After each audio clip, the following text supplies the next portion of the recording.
Waalaikumsalam warahmatullahi wabarakatuh. Apa kabar anak-anak? Baik, Bu. Nah, Ibu akan mengabsen terlebih dahulu. Khalisah Nur Azizah. Hadir, Bu. Anissa Fatimah Azhara. Hadir, Bu. Wiranti. Hadir, Bu. Muhammad Nur. Hadir, Bu. Mulai pelajaran pada hari ini, mari kita berdoa agar pembelajaran pada hari ini berjalan lancar. Silakan kepada ketua kelas untuk memimpin doa. Marilah kita berdoa dengan agama dan kepercayaan masing-masing. Mudah-mudahan pembelajaran kita pada hari ini dimudahkan dan dilancarkan. Berdoa dimulai. Berdoa selesai. Ya, terima kasih kepada ketua kelas. Baiklah, hari ini kita akan belajar tentang sel elektrolisis, baik itu konsep, prinsip, reaksi, dan penerapannya dalam kehidupan.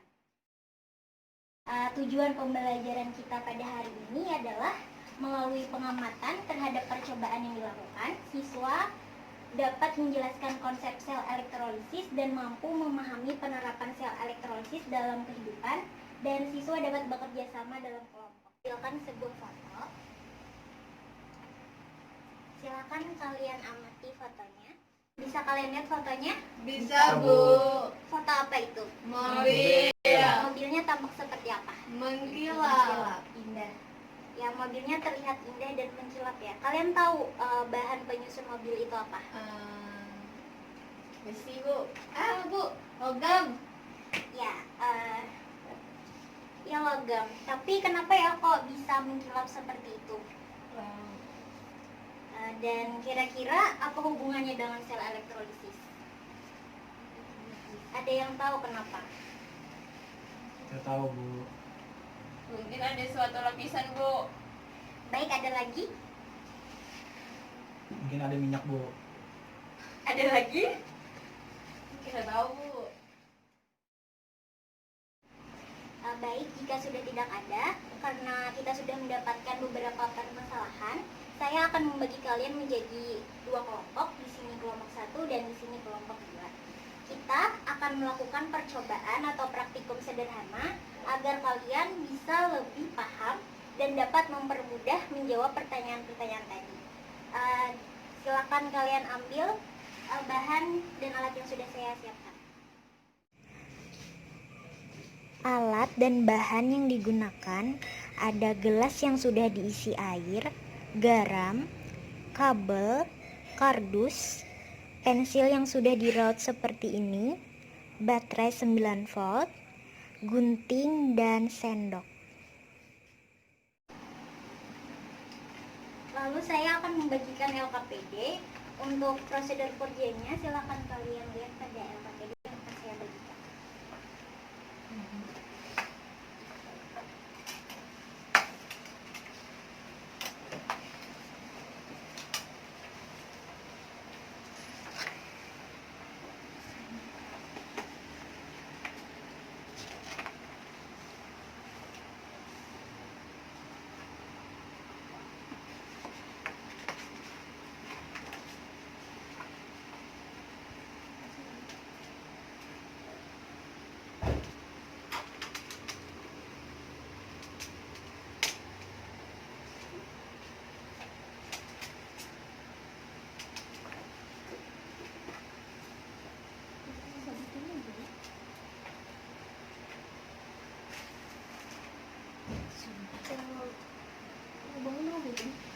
Dua.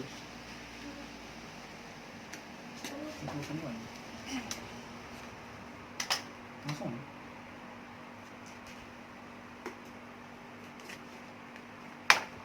Kejauhan. Ini. Itu. Apakah ada masalah? Belum ada, Bu. Belum. Aman-aman. Garam itu dilakukan.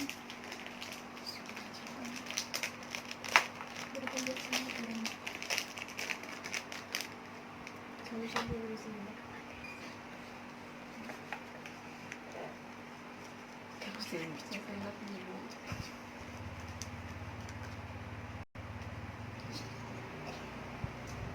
Ini, Bu, yang kutub positif, kutub negatifnya mana, Bu? Silakan kalian analisis saja.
Jawaban ya.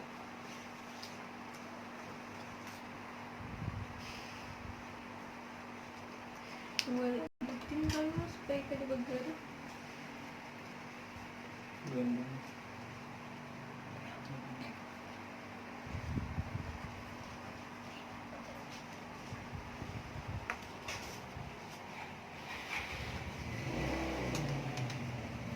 Ada belum bergerak.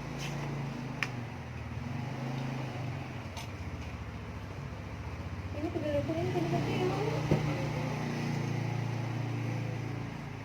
Ini kan Sih. Ini kan. Ini jadi dia.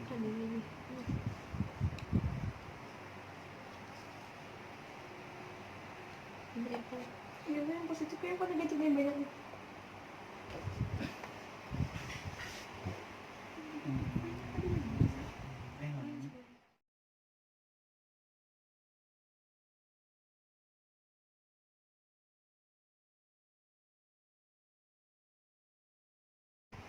Kayaknya negatifnya apa?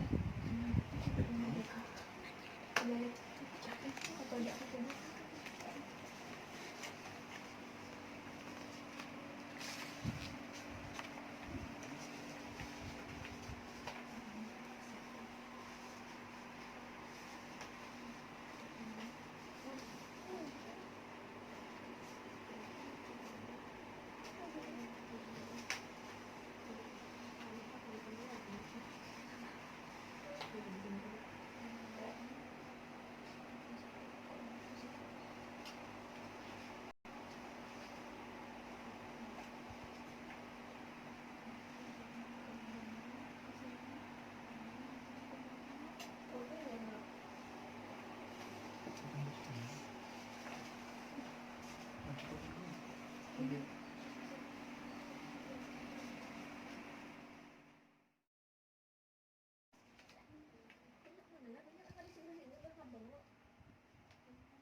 Ini dulu nih, bukannya?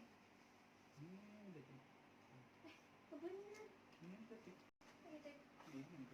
Udah. Sanggup untuk.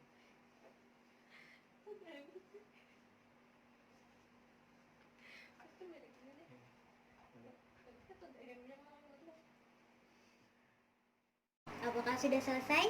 Belum, Bu. Nah, setelah kalian selesai nanti melakukan percobaannya, silahkan kalian berdiskusi dan silahkan kalian mencari literatur dari buku maupun internet untuk menjawab soal-soal yang ada di LKPD. Kemudian setelah selesai kalian presentasikan di depan. Sekali lagi, kalian bisa mencari literatur di buku maupun di internet untuk menjawab pertanyaan-pertanyaan yang ada di LKPD.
Sudah selesai semua? Sudah, Bu. Silahkan kelompok 1 mempresentasikan ke depan.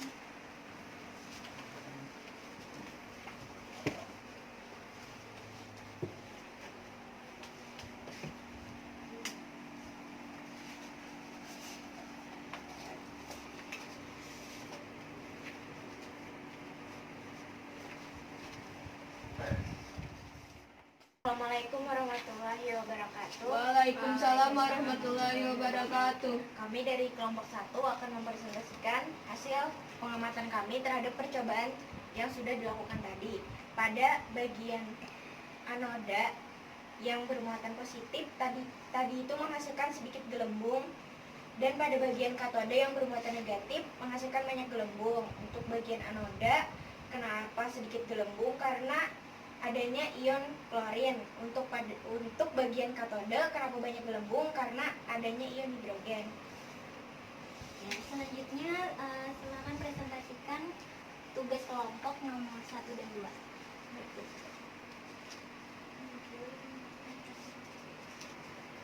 Pada nomor 1,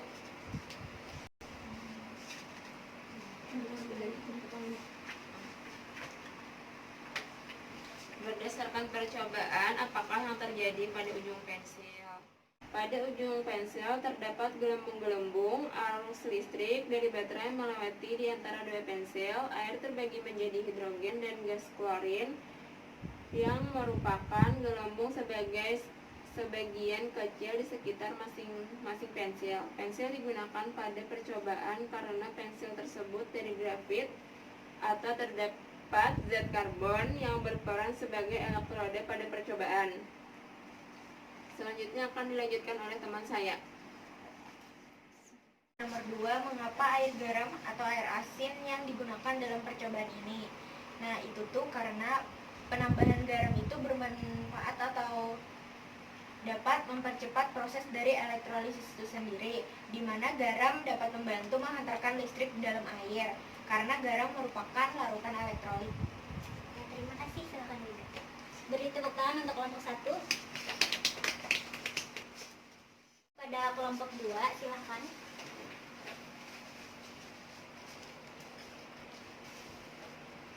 Assalamualaikum warahmatullahi wabarakatuh. Waalaikumsalam warahmatullahi wabarakatuh. Kami dari kelompok 2 akan menyampaikan hasil percobaan yang kami lakukan. Nah, pada yang percobaan yang sudah kami lakukan, anodanya menghasilkan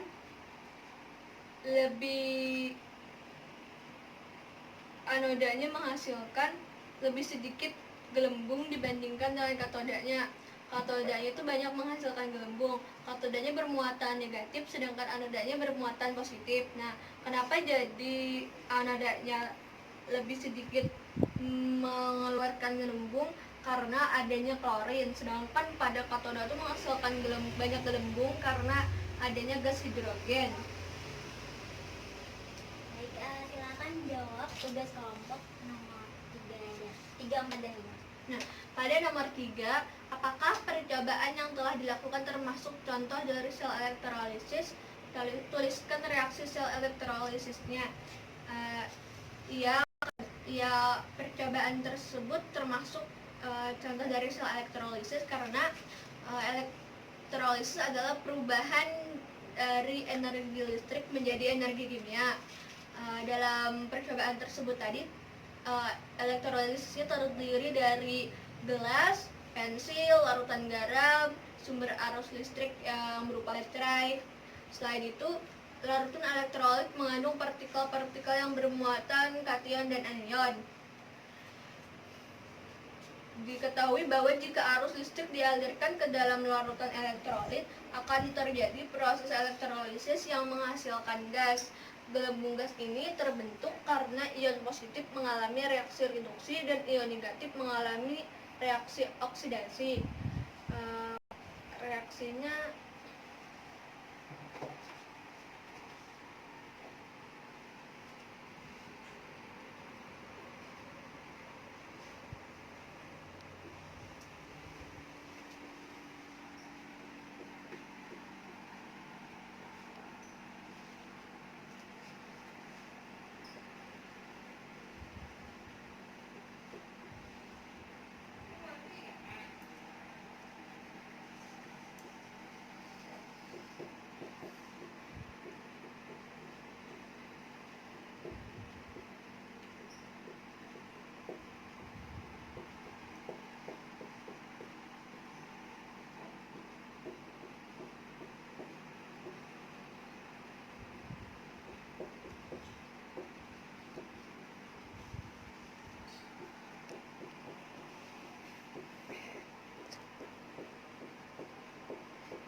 Soal nomor 4, analisislah kenapa badan mobil mengkilap serta hubungannya dengan penerapan prinsip elektrolisis dan apakah yang ditempatkan pada anoda dan katoda.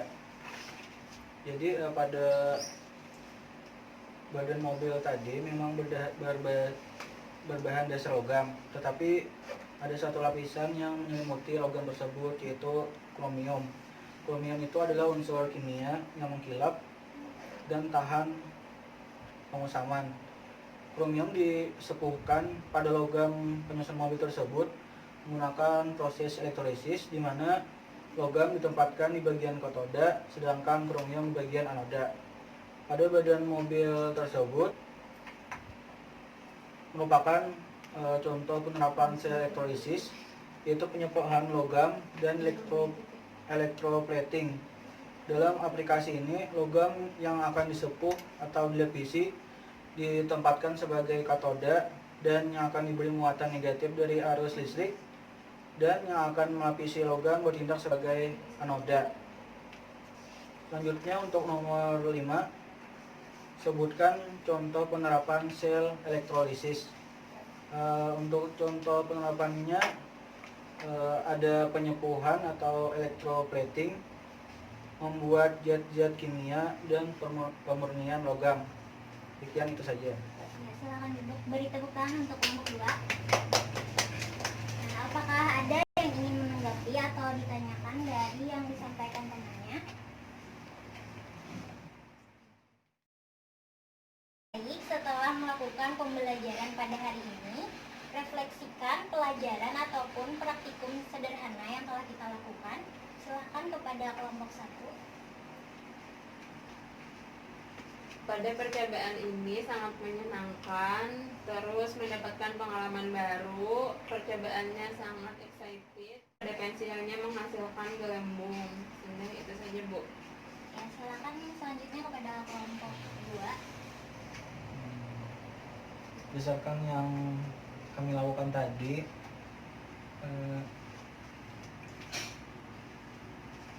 percobaannya sangat menyenangkan karena hanya dengan menggunakan sebuah baterai bisa menghasilkan banyak gelembung pada ujung-ujung pensil yang dikaitkan dengan kabel tersebut. Karena yang dalam kehidupan saya yang saya ketahui, yang menghasilkan gelembung itu hanya sabun. Tetapi setelah ada percobaan ini, sebuah baterai yang dikaitkan dengan beberapa pensil dapat menghasilkan gelembung. Itu sangat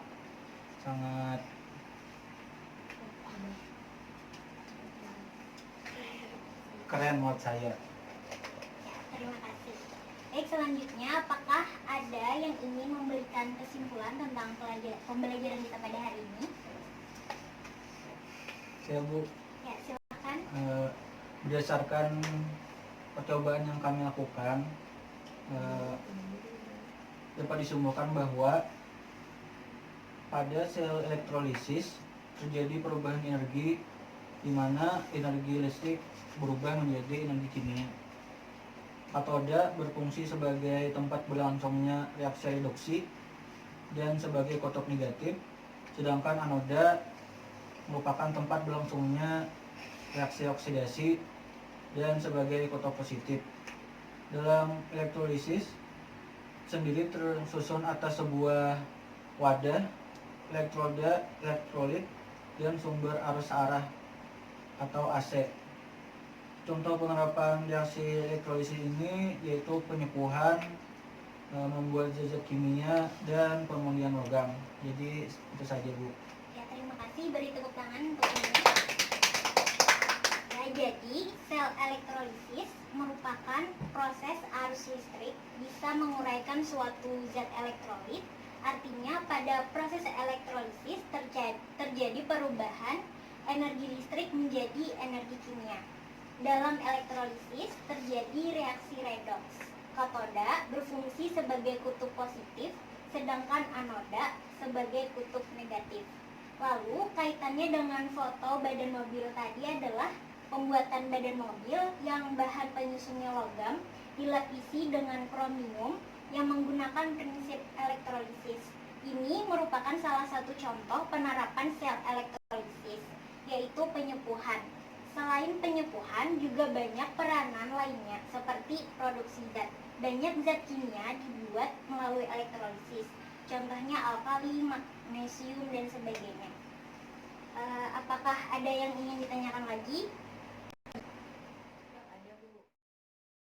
Memperdalam pemahaman kalian tentang sel elektrolisis, kerjakan tugas halaman 99 di rumah ya. Iya, Bu. Setelah melakukan percobaan tadi, apakah menyenangkan? Iya, Menyenangkan. Nah, sebenarnya tidak ada suatu pelajaran yang sulit jika kita mau berusaha belajar dengan sungguh-sungguh. Jadi, tetap semangat dan belajar yang rajin. Sampai jumpa di pertemuan berikutnya. Wassalamualaikum warahmatullahi wabarakatuh. Waalaikumsalam warahmatullahi wabarakatuh.